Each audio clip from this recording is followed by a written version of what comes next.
Blue sky here at Cannes Lions, but are clouds gathering in the creative industries and in particular the advertising industry? Well, I'm joined by John Seifert, the global chairman and CEO of Ogilvy and Mather. That's probably a good question to start with. Are clouds gathering in the industry? I think there are plenty of clouds. Yeah, clients are under more pressure, more business pressures, I think, than I've ever seen in my entire nearly 40-year career. All the changes in technology, innovators who are coming and disrupting their business models, and pressure from investors who want more for less. I mean, they want to see faster growth, but they want to see far less cost in the business. And clients are having to cope with all the changes that we're trying to help them with in the branding, marketing, communications world, where data, technology, new platforms, consumers in control, and social media are just revolutionizing how to build brands. And where does this leave a company like Ogilvy and Mather? You talk about the consumer changing really quickly, brands being worried about it. Is O&M catching up? Yeah, we have to change even faster. So one of my primary missions is to transform the company. We grew up as a sort of multidisciplined business, lots of different P&Ls, complexity across our global network. I'm trying to simplify all of it. I'm trying to bring all of our experts and expertise together and be as client-centric as possible so that clients don't have to fear that it's too hard to bring us together to serve them better, and that we do it as efficiently and fast as possible because they're impatient. They can't afford to spend a penny more than is justified, and they need to move 10 times faster than they've ever done in their history to meet the new challengers in the marketplace. There have been so many companies that have sprung up over the years that dedicate themselves to one sort of little bit of the marketing mix.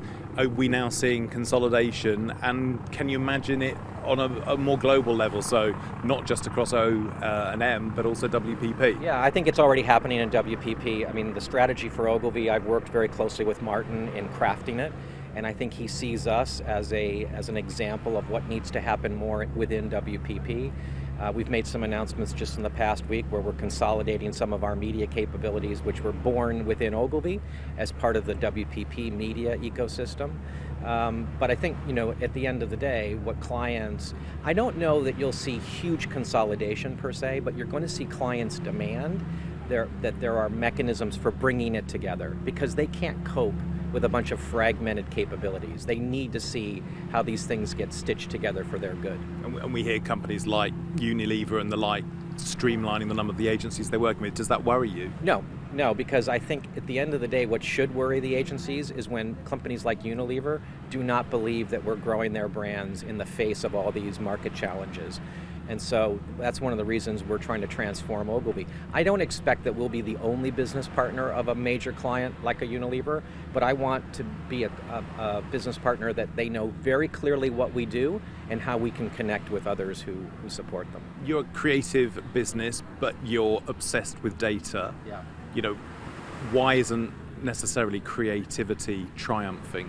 Well, I think creativity is triumphing with data. I mean, if you ask creative people now and say, would you rather know what drives consumer behavior? Would you rather know the insights of what makes a millennial more likely to want to engage with a brand or a product or service? That insight that comes from data is exactly what creative people need to do their best work. And I think what you're going to see more and more this week is that a lot of the work that's celebrated was going to be born out of that greater knowledge of consumer behavior, consumer insights, and then the freedom of creativity can really be released with that benefit. But does that data mean that you're focusing on coming up with a creative message for a particular group? What happened to the good old days when you came up with a fantastic tagline that everybody remembers? Yeah, I think those days are gone. I think we live in a world now of greater and greater personalization. And while there will always be a certain affinity within tribes, within a crowd-like context, I mean, look at some of the world's best sport and entertainment content, that reaches millions and millions of people in a kind of common experience. But the fact is, when it comes to most of our clients' brands and products, they want personalized attention. They want to know it fits their needs for a price that they can afford, and it hits them in just the right way. And that's not going to stop. That's going to get even more intense. Massive discussion point here, diversity. What is O&M doing to address those issues? Well, we've been working on better diversity and inclusion for a decade. First of all, David started the company with a true belief in diversity. One of the reasons he expanded the company globally was to build a kind of multicultural view of the world and for brands. But the fact is, if you look at every level in the company, we need to do a far better job of getting better representation, whether it's gender, of color, of ethnicity, of every aspect of what it means to be different. We have to bring that to bear. And the fact is now, none of us have an excuse because the data shows it. Greater diversity is now a proven driver of more creativity, more innovation, faster growth, and longer-term profitability. So the facts are there. With all this data that you have out there, do you have to then come up with different messages that appeals to different diverse groups? I think that there is always a place for customizing your messaging so that it is more relevant and builds a stronger emotional bond with whomever you're targeting. So the answer is yes, you do need to do that.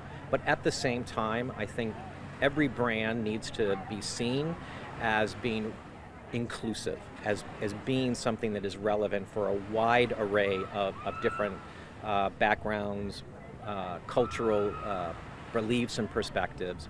And so the trick for any brand that wants to grow at scale is figuring out how to represent the totality of its audience. So it's both and. It's both more personalized and more relevant in the world that a brand exists.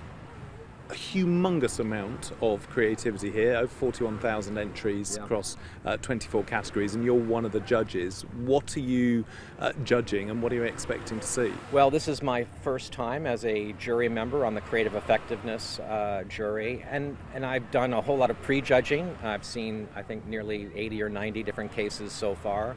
The hardest thing in today's environment is showing the linkage between all the data. So it's one thing to get high awareness or strong engagement or a high degree of sharing of the work and the content. But then where does that then go to? Does it actually get someone to behave in a different way? Does it create more demand for the product or service? And then do you see it translated in the final business results? So this notion of attribution, I think, is going to become a bigger and bigger marketing agenda, which is figuring out, and this is not terribly new, which is the classic marketing funnel of from awareness to purchase, but it really just means in this more fragmented, complicated marketing environment, how do you see all these things additive to a place where you build greater demand for your products and services?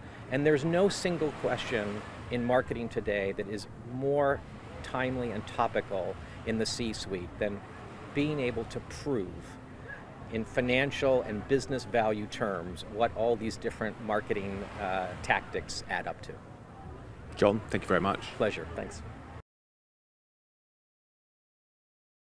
Still watching? Perfect. Click here to watch another great video from CNBC International. Oh, and don't forget to subscribe.